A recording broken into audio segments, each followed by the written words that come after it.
Are you with a narcissist or are you with a sociopath? Today, let's dive into that and let's talk through some of the differences.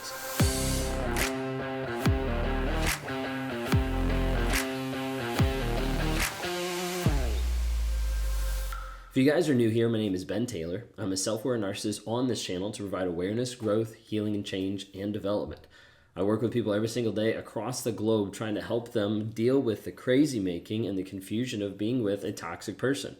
I meet with people on Zoom calls, do workshops, events, live Q&As, all types of things to try to help people understand sometimes the mind or the thought process of the narcissist and also how to get free. We have a community that we built called the Narc app that you can look at, narcapp.com, and we also have a challenge that you can go through to be able to get free, to take back your power and to discover you at claritychallenge.net. If you like what you see here, hit subscribe, hit that notification so you get notified when we drop new content about narcissism, narcissistic abuse, my journey in narcissism, anything like that. Would love to have you part of the community here.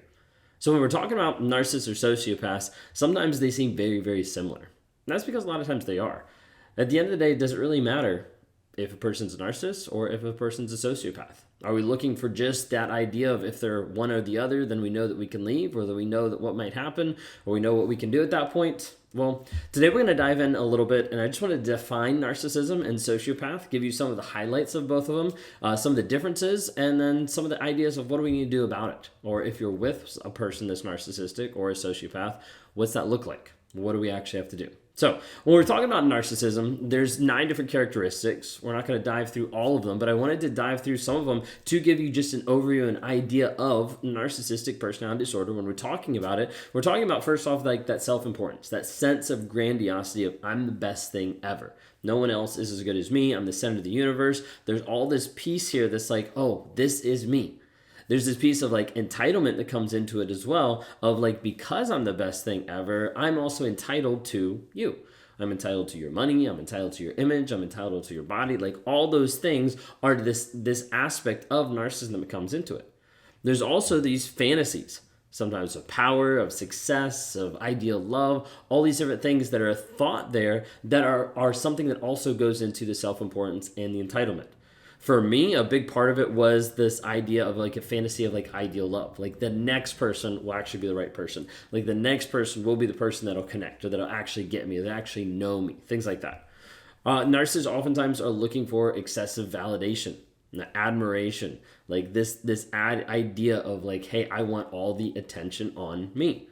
For me, there's a huge part of like always needing that attention, always needing that supply from another person. So like I would always be texting, interacting, messaging other people because the idea is like I wanted that supply. I wanted that interaction. I wanted that person to be reaching out to me, like wanting that. And there's this aspect that with that, the narcissist oftentimes wants to be viewed as being special and being unique. Like no one else is like me. I'm the most amazing person ever. Like the grandiosity, but like no one else connects this way. No one else is the same as me. I'm special.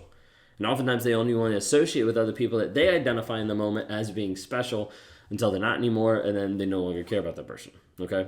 Oftentimes we're looking at someone who exploits others. Let's use manipulation to be able to get what they want, to be able to manipulate and control another person to get a desired outcome for themselves. And typically it's someone who lacks empathy or is very low on empathy, but doesn't necessarily mean that they have no empathy. A lot of times narcissists have aspects of empathy, but it's the process of if I give empathy, then a lot of times it comes back to me showing, oh, I did something wrong.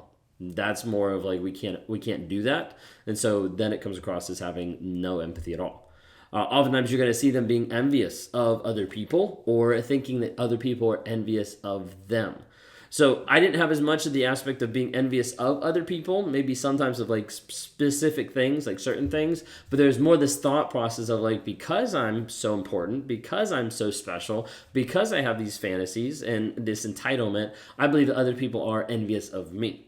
Like it was all like switched around of like someone to look at me and be like, yeah, you see me. Like there is that like puffed up piece, but then also this piece of like, oh, they're envious of me when they weren't. They didn't even think anything of me. Oftentimes you're looking for a person that has like constant validation needs, like they're always looking for that. There's this arrogance piece, there's the entitled piece that we talked about, and it impacts victims in a huge way that produces oftentimes anxiety, CPTSD, different stress, different autoimmune diseases, different things that impact your self-esteem, your self-worth, and oftentimes you're left wondering and feeling crazy about what's actually going on. So when we talk about sociopath and we look at the definition, there's some things that seem very similar. A big aspect is like the lack of empathy. And typically what people say is with a sociopath, they have like zero empathy, like no chance of empathy at all. There's also this impulsiveness, like erratic behavior that a lot of times comes with it that seems like, hey, this a lot of times seems like a narcissist as well. Oftentimes you have this aspect of a sociopath that's looking to exploit the other person even more so. And with this sense, a lot of times it's more on the intentional side of like, I'm going to do this intentionally to get something out of you, to manipulate something that I want. With this, it typically is coupled with this lack of remorse or lack of guilt of it doesn't really matter what I do. Like, I don't really care about you. I'm just focused on me. There's that kind of aspect too, which seems narcissistic, but then the lack of remorse and guilt like gets pushed down to where it doesn't even seem to exist. Oftentimes with sociopaths, they normally will say they'll have like criminal, antisocial behaviors. Like you'll have like a history of them being involved in crime or different things that happened there, having like issues with the law. This because typically how they define sociopath is they'll have this aspect of saying they have difficulty following the rules. Actually adhering to like the social norms of like, this is how you're supposed to act, this is how you're supposed to be, things like that. And oftentimes they come across as being reckless, being like compulsive liars, like different pieces like that. And so when we look at both of those, they look very similar a lot of times. And so you might be scratching your head of like, wait a second, have I been with a narcissist or have I been with a sociopath? Because it seems like they could have been both. Well, when we think about narcissism, sociopath, and psychopath, I want you to think of them as being on a sliding scale. Of there being someone who might have narcissistic traits or tendencies, and then someone who is diagnosed as a narcissist, and then someone who is a sociopath, and then someone who is a psychopath. So think of it this way. All sociopaths are going to be narcissists. All psychopaths are going to be narcissists because they are all the way up on this higher level of the chain. But a narcissist is not necessarily going to be a sociopath or going to be a psychopath. Okay, so there's that kind of like delineation, that difference between the two. So when the difference is, like, there's a couple things that I wanted to be able to point out. So while they both end up manipulating, while they both have different aspects of like not having empathy and like that piece seeming to be missing, there's a couple other things that are a little bit different, okay? The sociopaths oftentimes do not seek the admiration or the validation the same as the narcissist. Like a lot of times they're not looking to fill their cup with how you feel because they don't care. And so there's this aspect that like a narcissist might seek the validation, might look for that. A sociopath might not. They might just completely disconnect, do whatever they want to do, and not have to like go to you to get that type of supply. And typically, people say that sociopaths have crime in their background, that they have like very, very short-lived relationships. And with narcissists, a lot of times you'll see a longer relationship. And because the aspect here is they can form these close relationships, but they're typically shallow and they're one-sided. Especially when you're talking about someone who's with a covert narcissist, they might be with that person for years and never notice it, or years and never figure out that that's what's happening. And so there's this aspect that a narcissist a lot of times can stick with a person a lot longer, where a sociopath typically is like churning through people pretty fast. Okay. Now all these are just different concepts, different ideas. We're not diving into like every single nuance. At the end of the day, I want you to think through, like, if you're struggling with the idea of, are they toxic? Like, is this person a narcissist or is this person a sociopath? Like, toxic is toxic. At the end of the day, don't wait to stick around to figure out which one it is. Of like, well, if they're a narcissist, then this. If they're a sociopath, then this. Doesn't matter. What matters is their actions. What matters is their behavior. What matters is the demonstration of what they're doing. This is why it's so important to establish clear and concise boundaries. Those boundaries are for you. They're not for them. They're for you to be able to say, no, this is as far as I'm going to allow myself to go in this relationship because of X, Y, and Z. You have to go down the process of finding you, of understanding who you are. You have to limit contact a lot of times, getting support from people that actually know and understand the stuff that you're going through. Sometimes you have to go through and you have to log evidence. You have to make sure that there is no way for this person to come back and say, well, you abused me. Well, you did this. Well, you took the kids, all this different kind of stuff to try to make sure that you're safe. Stay calm and don't react to them because that's playing into the game. Get help. Reach out for support.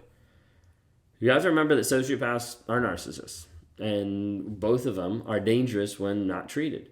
And you have to be careful and get clear on what's actually going on. You can get clear in a couple different ways. Whether you want to work one-on-one, you can go to rawmotivations.com. Whether you want to engage in the 45-day Clarity Challenge at claritychallenge.net. There's multiple things, multiple programs that we're trying to put together to help people get free. Because it's not enough just to know that you're dealing with a narcissist. It's not enough to know that you're dealing with a sociopath. It has to actually matter in a different way. And a lot of times you have to come to the conclusion that you have to choose your hard. You have to choose. It's going to be hard to stay with this person. It's going to be hard to leave. And so one of the phrases that Kayla used whenever she was on our podcast talking through stuff, she was like, I got to the place that I had to choose the hard. I had to choose whether I want to stay with Ben, who is being abusive and mean and cheating, or did I want to leave and have to start over, and that was hard as well. At the end of the day, you have to choose you. You have to choose what is going to work for you. You have to choose what is going to help you grow, heal, change, and develop. If you're with someone today that's not being honest, that's not being vulnerable, and is not showing consistent change, then you need to leave. Because whether they're toxic, whether they're narcissists, it doesn't matter. If someone that you're with isn't honest, there's no foundation, there's no grounding to be able to start or to build a relationship that can actually flourish and be the relationship that you'd want in a healthy relationship. Hopefully this helps. If you haven't already, hit subscribe, share this video with someone else that might understand or might be going through the same thing, and be the guiding light for someone else.